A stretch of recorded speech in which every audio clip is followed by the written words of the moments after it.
Good morning class. आपने single column cash book, इसके बाद आपको मैंने 2 कॉलम कैश बुक एंड उसके बाद हमने आपको 3 कॉलम कैश बुक को एक्सप्लेन किया। लगभग क्वेश्चन भी हमने आपके सॉल्व करा दिए। 2-3 जो भी क्वेश्चन 2-4 क्वेश्चन आपके रिमेनिंग हैं उनको प्लीज़ आप करिए, उनकी प्रैक्टिस करिए। अगर कोई प्रॉब्लम आती है तो उसको आप हमसे शेयर करिए। अब एक नेक्स्ट टॉपिक है जो कि है पीटी कैश बुक। इसके क्वेश्चन के साथ साथ इसकी थ्योरी जो है वो इम्पॉर्टेंट है, जो कि लगभग एग्ज़ाम में आ जाती है। तो इसको प्लीज़ एक बार मैं आज इसको एक्सप्लेन कर रहा हूँ, इसको समझ लीजिए। पीटी कैश बुक होता क्या है, इसका प्रोफार्मा कैसे बनता है और क्वेश्चंस को कैसे सॉल्व करते हैं। ओके, ये 3 चीज़ें आज हम इसमें सीखेंगे, तो प्लीज़ ध्यान से देखिएगा। PT cash book, PT means होता है लघु, लघु मीन्स होता है छोटा, जिसको अकाउंटिंग लैंग्वेज में खुदरा भी कह सकते हैं। ये अकाउंटिंग लैंग्वेज की हिंदी लैंग्वेज है, आपको बता दूं, क्योंकि हो सकता है आपको 12th के बाद में कहीं कहीं ये वर्ड्स आपके सामने आ सकते हैं, तो आप कंफ्यूज ना हो। तो इंग्लिश हिंदी दोनों में जानिए। पीटी मीन्स होता है लघु कैश बुक, यानी कि छोटी। कैश मीन्स होता है रोकड़, कैश। लघु रोकड़ पुस्तक यानी कि पीटी कैश। अब देखते हैं, in every business of whatever size, a large number of small of payments such as for postage, stationery, बस fair, taxi fare, cottage etc। कह रहा कि जब वो बिजनेस जो है उसका साइज बड़ा होता है तो ऐसी सिचुएशंस में वहाँ पर स्मॉल छोटे छोटे पेमेंट्स जो हैं बहुत होते हैं। यानी कि एक बिजनेस में ऐसे बहुत से छोटे छोटे एक्सपेंडिचर होते रहते हैं, एक्सपेंसेस होते रहते हैं। जैसे कि आपका स्टेशनरी का हो गया, बस का हो गया, आने जाने का रेंट हो सकता है, टैक्सी का रेंट हो सकता है, कॉटेज हो सकती है, पोस्टेज हो सकती है। ऐसे बहुत से कस्टमर हमारे यहाँ आते हैं, उनको हमको रिफ्रेशमेंट भी देना पड़ता है। ऐसे बहुत से हमारे जो हैं छोटे छोटे ऐसे एक्सपेंडिचर होते हैं जो कि होते रहते हैं। कब? जब आपका बिज़नेस जो है वो बड़ा होता है, बिज़नेस का साइज़ जब आपका बड़ा होता है। छोटे बिज़नेस जो होते हैं उनमें तो आपको पीटी कैश बुक रखने की ज़रूरत नहीं होती है, वहाँ पर बनाने की ज़रूरत नहीं होती है। लेकिन जब बिज़नेस बड़ा होता है तब वहाँ पर आपको इन चीज़ों को ध्यान देना पड़ता है।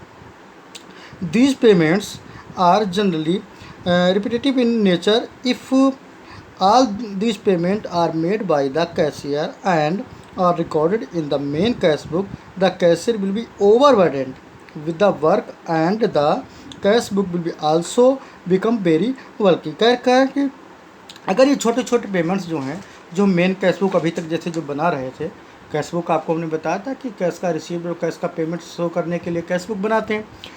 तो अगर ये सारे छोटे छोटे जो भी ट्रांजेक्शन्स होते हैं, अगर हम इनको भी इसमें लिखने लगे हैं, इसका भी रिकॉर्ड इसी में करने लगे हैं कैश बुक में, तो ऐसी सिचुएशन में जो कैशियर हो जाता है वो काफ़ी ओवरबर्डन, मतलब वर्क जो है वो बेवजह ज़्यादा बर्डन पड़ता है, या कैश बुक इतनी लंबी हो जाती है, उसको बनाना, उसको मेंटेन करना, काफ़ी सारी प्रॉब्लम्स जो है वो फेस करनी पड़ती हैं। Overburden with the work and the cash book is very, बल्कि इसमें दे रखा है कि बहुत भारी है, बहुत बड़ी मात्रा में हो जाती है। To avoid this it is usual to appoint an employees a PT cashier. इन सब चीज़ों से इनको अवॉइड करने के लिए, यानी कि ओवरबर्डन ना हो हमारी जो मेन कैश बुक है, उस सबको अवॉइड करने के लिए हम क्या करते हैं, एक नए एम्प्लॉय जिसको पीटी कैशियर करते हैं उसको अपॉइंट करते हैं। He is interested with the task of making small payments से बिलो 1000 एंड रिकॉर्ड दे में separate book called PT cash book. और उसका जो मेन काम क्या होता है, जो 1000 से नीचे के, मानी कि 1000 से के नीचे के जो भी छोटे छोटे एक्सपेंडिचर्स होते हैं उन सबको करने के लिए। अब ये बिजनेस के हिसाब से 1000 से भी बिलो हो सकता है, 5000 से भी बिलो हो सकता है। जैसा बिजनेस का नेचर होता है उस नेचर के हिसाब से हम उसको मेंटेन करते हैं। तो जो पीटी कैशियर होता है, यानी कि जो छोटी कैश बुक को जो मेंटेन करता है, उसका काम क्या होता है, ये जो स्मॉल पेमेंट्स हैं उन सभी पेमेंट्स को इसमें लिखने के लिए उसका यूज़ करता है। ठीक है, होता क्या है ये देखिए, काफ़ी इंपॉर्टेंट, इसको पढ़ लीजिएगा। Empress system of petty cash book. इस सिस्टम में जो एम्प्रेस सिस्टम आप है, इसको अग्रदाय यहाँ पर कहते हैं, इसको अग्रदाय। अग्रदाय मतलब है कि इसमें रिवर्स सिस्टम होता है। क्या होता है, इस पीटी कैश बुक को जब हम मेंटेन करते हैं तो वहाँ पर इसको एम्प्रेस सिस्टम इसमें लागू होता है। कैसे करते हैं ये अब थ्योरी, अभी हम इसके प्रोफार्मा के बारे में बताएंगे, पहले थ्योरी देख लीजिए। Under this system the PT cashier is given a different sum से ₹10,000 at the beginning of a certain period. ऐसे में इस सिस्टम में क्या किया जाता है कि पीटी कैशियर को एक छोटी सी अमाउंट ₹10,000 जो है बिगिनिंग यानी कि जो भी अकाउंटिंग ईयर का जो पीरियड होता है उसके शुरुआत में दे दी जाती है। दिस अमाउंट इस कार्ड इम्प्रेस्ड अमाउंट, इसको क्या कहते हैं, इम्प्रेस्ड अमाउंट्स बोलते हैं। जो ये 10,000 की जो अमाउंट्स होती है इसको हम लोग क्या बोलते हैं, इम्प्रेस्ड अमाउंट्स बोलते हैं। The PT cashier goes on paying all PT expenses out of this impressed amount and record them in the PT cash book maintained by him. और वो क्या करता है पीटी कैशियर, इस 10,000 के अमाउंट से जो भी छोटे छोटे हमारे जो एक्सपेंडिचर्स होते रहते हैं उन सबको कहाँ लिखता है, पीटी कैश बुक में लिखता है, यानी कि मेंटेन करता है। और उन सभी का पेमेंट जो है वो किससे करता है, इसी 10,000 से करता है, जो अलग से जो एक पीटी कैश बुक छोटी जो कैश बुक बनाता है उसमें। At the end of the given period, say after a month, the petty cashier submit the account to the main cashier, who after having examined the petty cash book, अब ये क्या करता है, देखिए जो petty cash book होता है वो उसी पीरियड के एंड में, जिस पीरियड के शुरुआत में आपको जो जिसको 10,000 रुपीज़ जो अमाउंट दी गई थी और उसने उस छोटे छोटे जो भी एक्सपेंडिचर थे, जो भी पेमेंट्स किए थे, उससे करने के बाद में फिर वो क्या करता है, पीरियड के एंड में उस अपनी पीटी कैश बुक को लेकर के मेन कैशियर के पास जाता है और उसके जा कर के और वो उसे अपना जो भी रिकॉर्ड होता है वो सारा का सारा शो करता है। फिर उसमें वो दिखाता है कि उस 10,000 में से उसने कुल कितने रुपए जो है वो एक्सपेंस कर दिए, उनका खर्चा कर दिया है, कितना पेमेंट कर दिया है। ठीक है, reimburses the amount actually spent by the petty cashier. Thus, on the first day of the next month, the petty cashier, after including the balance already left with him, is found again with the same cash balance which is held by the first day. अब ये क्या करता है, जैसे suppose करिए कि 10,000 दिए थे, अब उसमें से सपोज करिए 6,000 रुपीज़ हैं वो जो पीटी कैश बुक बनाई उसके थ्रू उन्होंने पेमेंट्स कर दिया। अब बैलेंस कितना बचा है, 4,000। तो ऐसे सिचुएशंस में क्या करता है, जो मेन कैशियर होता है वो उसको 6,000 जितना कि एक्सपेंडिचर हो चुका है उतना ही फिर से दे देता है। तो उसके पास में जब नेक्स्ट पीरियड आता है तो उसके पास सेम उतनी ही मनी हो जाती है जितनी कि पहले बिगिनिंग में थी। यानी कि 10,000 पहले मिले थे फर्स्ट पीरियड में, पीरियड का जब एंड हुआ उसने पीटी कैशियर ने मेन कैशियर को अपना रिकॉर्ड शो किया, यानी कि पीटी कैश बुक को शो किया। वहाँ पर उसने दिखाया अपने रिकॉर्ड्स को कि हमारा कुल 6,000 रुपीज़ का पेमेंट हो चुका है, रिमेनिंग जो बैलेंस है उसके पास में 4,000 अवेलेबल है। फिर मेन कैशियर क्या करता है, उसको 4,000 बचा हुआ है उसमें 6,000 उसको और पे कर देता है। तो फिर से जो नया पीरियड आपका जो स्टार्ट होता है उसमें पीटी कैशियर के पास फिर से 10,000 रुपीज़ हो जाते हैं। एक एग्जाम्पल के रूप में देख लीजिए कि जैसे इसमें दे रखा है, जैसे समझ कर 10,000 are advance to the PT cashier on 1 April, 1 April को उसने उसको 10,000 रुपीज़ दिया। ये PT cashier spend 8,000 by the end of April, April के मंथ में उसने क्या किया, 8,000 रुपीज़ जो स्पेंड कर दिए, खर्च कर दिए। He will be again given 8,000, यानी कि 8,000 उसने खर्च कर दिए थे, 2,000 रुपये का उसके पास बैलेंस बचा था।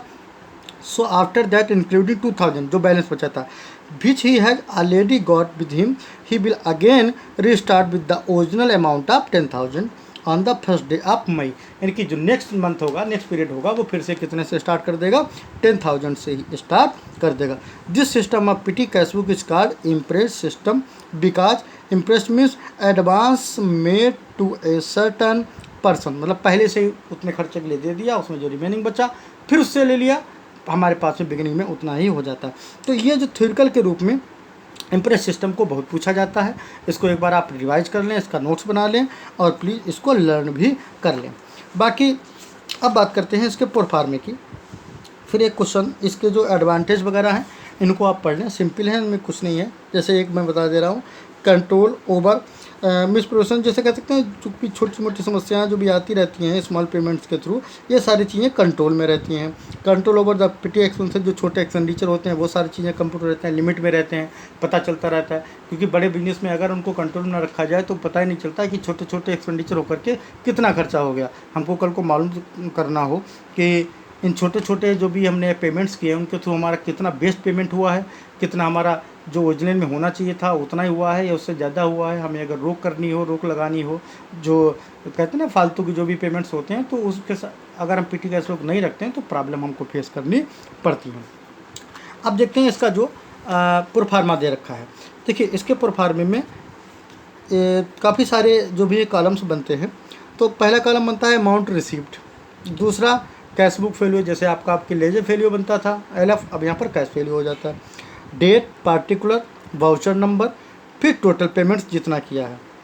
इसके बाद में क्वेश्चन के अकॉर्डिंग कुछ कॉलम हम बना लेते हैं, जैसे पोस्टेज, ठीक है, का एक कॉलम बना लिया, बेजेस का एक कॉलम बना लिया, कन्वेंस का एक कॉलम बना लिया, कॉटेज का एक कॉलम बना लिया, स्टेशनरी का कॉलम बना लिया, फिर एक मिसलेनियम एक्सपेंडिचर का बना लिया। यानी कि जो एक्सपेंडिचर इसमें नहीं आते हैं वो सारे के सारे कहाँ लिख दिए जाते हैं, मिसलेनियम में, यानी कि मिश्रित बचे खुचे जितने भी हैं वो सब सारे किस में चले जाते हैं, वो सब मिसलेनियम में लिख दिए जाते हैं।